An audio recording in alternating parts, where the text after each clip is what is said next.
तर नमस्कार मित्रांनो, आम्ही आलो होतो स्वामी समर्थाच्या मंदिरात रात्रीचे 12 वाजता. का आलतो सगळं सांगतो, व्हिडिओ शेवटपर्यंत नक्की बघा. मंदिरामध्ये चालू आहे पारायणाचा कार्यक्रम, त्यामुळे आम्हाला तिकडे सेवा घेण्यासाठी जायचं होतं आणि सकाळी सकाळी एक थोडंसं काम होतं, त्यामुळे मी आणि अजित भाऊ निघलो होतो बाहेर. आणि आपले जे भाऊ चौकामधले अण्णा आहे फेमस वडापाववाले, त्यांच्याकडे आपलं काम होतं, त्यांचं टीव्ही रिपेअर केलं होतं, पण अण्णा घेऊनच जात नव्हते, त्यामुळे अण्णाला बी भेट द्यायची होती. पण अण्णाकडे आलं आणि बिना वडापाव खाल्ल्या झालं असं होऊ शकणार नाही मित्रांनो. अण्णाकडे आलं म्हणजे प्रत्येक जण वडापाव. तुम्ही अण्णाकडे आल्यानंतर किती वडापाव खाता आम्हाला? आम्ही 2-3 वडापाव खाल्ले मित्रांनो. आणि अण्णाला म्हटलं लवकरात लवकर अण्णा टीव्ही घेऊन जा. अण्णा म्हणे भाऊ सध्या वेळ भेटत नाही, त्यामुळे तुझ्याकडे काही येणं होत नाही. अण्णा सोबत आपलं थोडंसं बातचीत झाली आणि अण्णाकडे खूप सारी गर्दी होती, त्यामुळे मग आपण थोडंसं लवकर शुभम शेट मध्ये बसलेली होती चटणी बनवल्यामुळे शुभम शेटला म्हणलं अण्णाला जर वेळ भेटत नसेल तर तुम्ही तरी एवढा टीव्ही घेऊन जा. शुभम शेट म्हणले भाऊ नक्की येऊ, काय विषय. नंतर अजित भाऊ आणि आमच्या मित्राला घेतले वडेपाव पार्सल. निघालो आम्ही शॉपवरती आल्यानंतर आम्हाला आलेला होता एक लिंबे जळगावचा. आम्हाला म्हणजे मला कॉल आलेला होता लिंबे जळगावचा, पण मग अजित भाऊ म्हटलं वेळ असेल तर चला माझ्या. आणि आम्ही निघालो, फिटिंग वगैरे करून आलो. संध्याकाळी मेडिकल आलो तर बघतो 10 रुपये वाले फेअरिंग लावले. कितने के हे?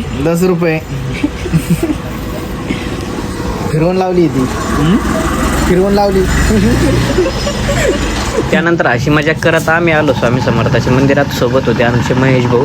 आम्ही 3 जण आलो मंदिरामध्ये. तर पूर्ण शांत असं वातावरण होतं, कारण आम्ही आलो होतो 11 वाजता. खूप वेळ झाला होता आम्हाला येण्यासाठी. आणि आज शेवटचा दिवस होता आणि उद्याकडे होती त्याची समाप्ती, त्यामुळे या ठिकाणी पूर्वतयारी चालू होती. प्रत्येक जण इथं आपल्याकडनं जेवढी सेवा होईल तेवढी या स्वामींच्या चरणी येऊन सेवा करत होता. आणि आम्ही देखील या ठिकाणी थोडंसं सेवा करण्यासाठी आलेलो होतो स्वामींच्या. त्यानंतर आम्ही देणगी दिल्यानंतर आम्ही आलो मंदिरात. तर छान असं सजावट चालू होतं आणि या ठिकाणी मस्त रांगोळी वगैरे खूप छान काढलेली. विणे करू आणि माळ जपणारे या ठिकाणी भाविक बसलेले होते. आम्ही मग थोडा वेळ थांबलो या ठिकाणी. आम्ही देखील विण्याची सेवा घेतली, माळ जप केली. 1 तासभर थांबल्यानंतर आम्ही निघालो घरी. तर मित्रांनो आम्हाला निघायला 12 वाजले होते. तर आमचा व्हिडिओ कसा वाटला, आवडल्यास लाईक करा.